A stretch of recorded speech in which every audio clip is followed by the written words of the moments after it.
Hi, this is Rich Ricola here in New York City, and today on behalf of Expert Village, I'm going to show you how to stuff a tomato. Alright, I have my garlic to the consistency, nice and fine. I'm just going to transfer it to this little bowl. I'm going to get ready for our onion now. Use a small to medium sized onion.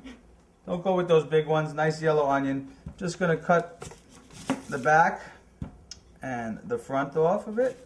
And if you just cut it in half, you can see it's easy to remove that layer of skin. Alright, so just going to get that layer of skin off. Sometimes you might even want to get the top layer as well.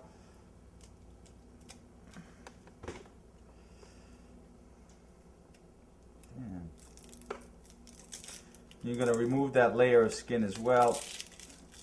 And chopping your onion, same as our garlic. You're going to get it to the consistency you want. Just make sure you don't have any of the leaves on your cutting board. Just pull them to the side. You're just going to slice nice and thin. Let's get that cleaned up. Following the lines of the onion cut one way.